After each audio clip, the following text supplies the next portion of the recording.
नागपुर के लकड़गंज इलाके से धोखाधड़ी की एक ऐसी वारदात सामने आई है जिसने बैंकिंग सुरक्षा और आपसी विश्वास पर सवाल खड़े कर दिए हैं। एक ग्राहक ने अपनी जान पहचान का फायदा उठाते हुए एक गोल्ड लोन कंपनी की महिला मैनेजर को 30 लाख रुपए का चूना लगा दिया है। मिली जानकारी के अनुसार पूरी घटना लकड़गंज थाना क्षेत्र के वर्धमान नगर की है। यहाँ से मनमपुरम गोल्ड लोन की शाखा प्रबंधक अश्विनी सुनील वानखेड़े ने पुलिस में शिकायत दर्ज कराई है। शिकायत के मुताबिक आरोपी कपिल सुनील कावले, जो कि इसी शाखा का एक पुराना ग्राहक था, उसने मैनेजर का विश्वास जीता। आरोपी ने मैनेजर अश्विनी को झांसा दिया कि उसका सोना HDFC बैंक में गिरवी रखा है, जहां ब्याज दर बहुत ज्यादा है। उसने प्रस्ताव रखा कि वह वहां से सोना छुड़ाकर मनमपुरम गोल्ड लोन में जमा करना चाहता है। आरोपी की बातों में आकर और उस पर भरोसा करते हुए मैनेजर ने बैंक से सोना छुड़ाने के लिए 30 लाख रुपए की राशि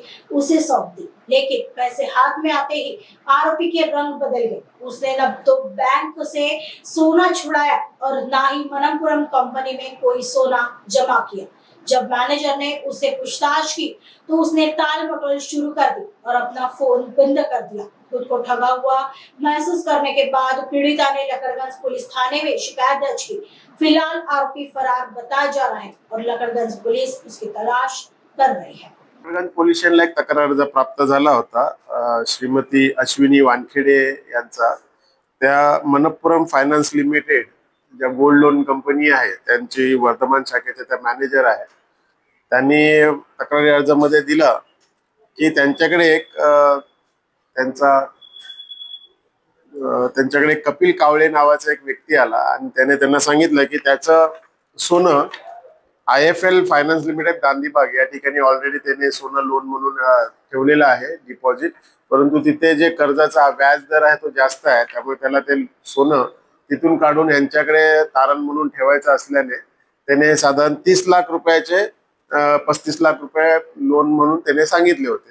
त्याप्रमाणे या मॅनेजर यांनी त्यांच्या पॉलिसी प्रमाणे सगळे ते सोनं त्या बँकेमध्ये आहे किंवा नाही, त्या IFL मध्ये आहे की नाही याची चौकशी केल्यानंतर खात्री पटल्यानंतर ह्याला 35 लाख रुपये त्याच्या अकाउंटला ट्रान्सफर केले आणि त्यानंतर असं असतं की 35 लाख रुपये ह्याला मिळाल्यानंतर तो त्या बँकेतील सोनं सोडून आणून या बँकेत त्यांच्या जमा करणार असतो। परंतु या आरोपीने ते पैसे 35 लाख मिळाल्यानंतर त्या बँकेतून जाऊन सोनं सोडवलं, परंतु ते सोनं इथे जमा केलेलं नाही। अशा प्रकारे तक्रारी अर्ज प्राप्त झाल्यानंतर त्याची प्राथमिक चौकशी PSI संदीप शिंदे यांनी केल्यानंतर बँकेची फसवणूक झाल्याचं लक्षात आल्यानंतर आम्ही वरिष्ठांच्या परवानगीने सदरचा गुन्हा दाखल केलेला आहे। गुन्ह्याचा पुढील तपास PSI संदीप शिंदे करत आहेत। सध्या आरोपी हा फरार आहे, मिळून येत नाहीये, त्याचा शोध घेणं चालू आहे। शोध घेऊन त्याच्याकडून मग ते सोनं तसेच पैसे रिकव्हर करण्याची तजवीज ठेवलेली आहे। तो आरोपी मिळून आल्यानंतर पुढच्या गोष्टी आहेत की याला कोणी मदत केली का, साथीदार त्याचा कोण होतं का, किंवा तिथे बँकेमध्ये सोनं होतं आणि तिथून सोडून नेल्याची खात्री पटलेली आहे, त्यामुळे बोगस पेपर बनवल्याचं दिसून येत नाहीये बँकेमध्ये सोनं ठेवल्याचे, परंतु त्याला या प्रकरणात कोण मदत करणारे होते का हे तो आरोपी मिळून आल्यानंतर पुढे ठरेल आणि जर असतील तर त्यांच्यावर देखील कायदेशीर कारवाई करण्यात येईल।